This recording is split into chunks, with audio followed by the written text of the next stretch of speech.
In this video, I'm holding my hands up because I've been playing the ancillary support rules wrong.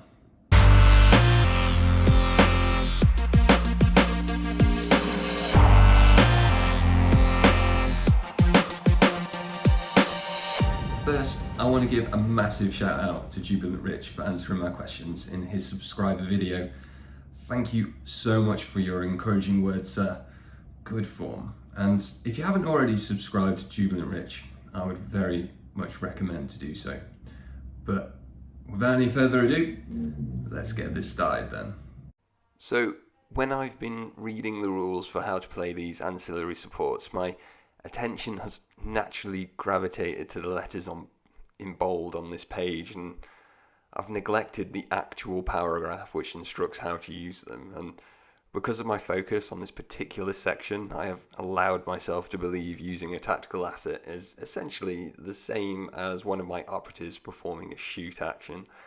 And the extent of my conviction went so far as to convince everyone else in my gaming club that my understanding was correct.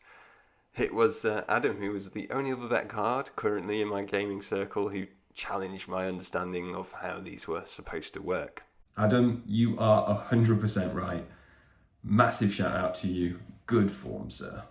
So before the jury hangs me, let's just take a look at this paragraph to see where I went wrong. So let's have a read. So it says, perform a shoot action using the range weapon below. For the purposes of line of sight, draw visibility and cover lines from a friendly veteran guardsman operative. Note, for the purpose of this weapon's special rules, treat that friendly veteran guardsman operative as performing the shoot action.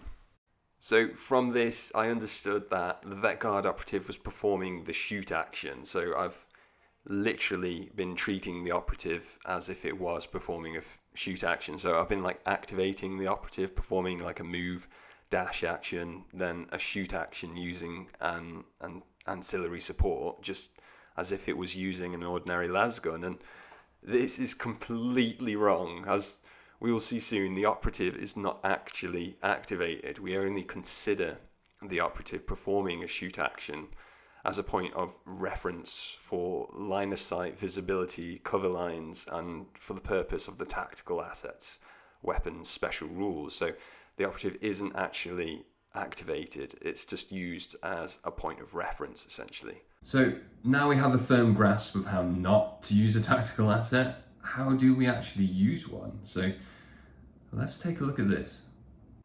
So the second paragraph down, just after the bullet points, is the paragraph that I've been neglecting by focusing on this shoot action. So let's just have a little read.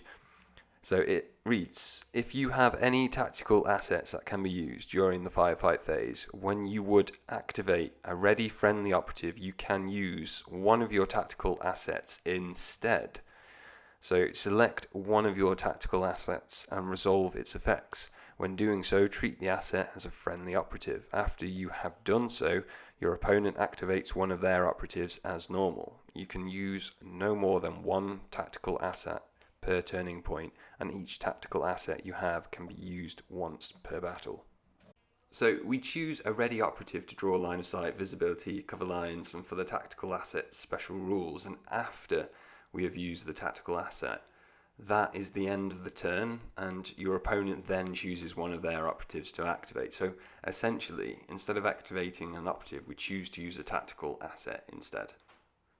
So there we have it, the correct way of playing tactical assets. I hope.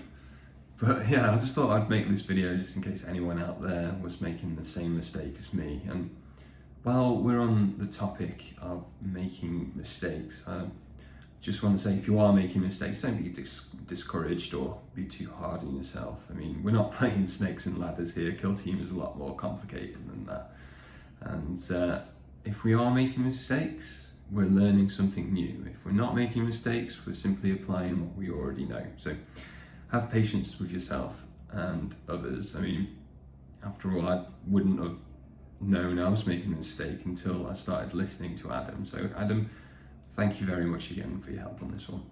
Because this is only a short video, I thought I'd just add a little update on the channel because I've had some feedback of what kind of things that I can improve here. And one of the things I've had feedback on is the audio.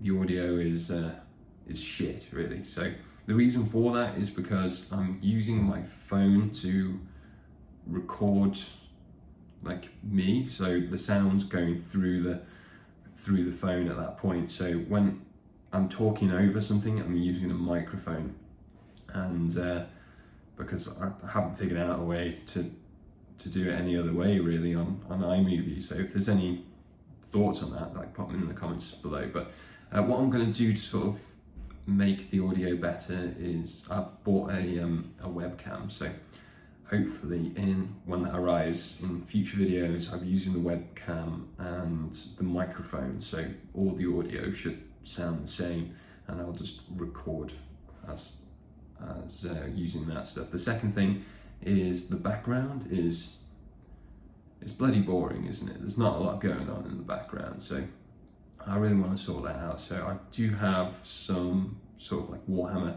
art pieces that I want to put up there. I say that art pieces, it's not art pieces, they're like posters. So hopefully I'll be able to sort of like bling out that back wall with some more visual interest. So just stick with me. I am trying, and I'll get some improvements down.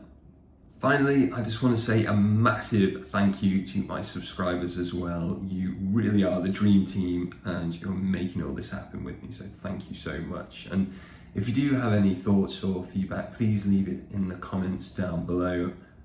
And until next time, may you always create massive.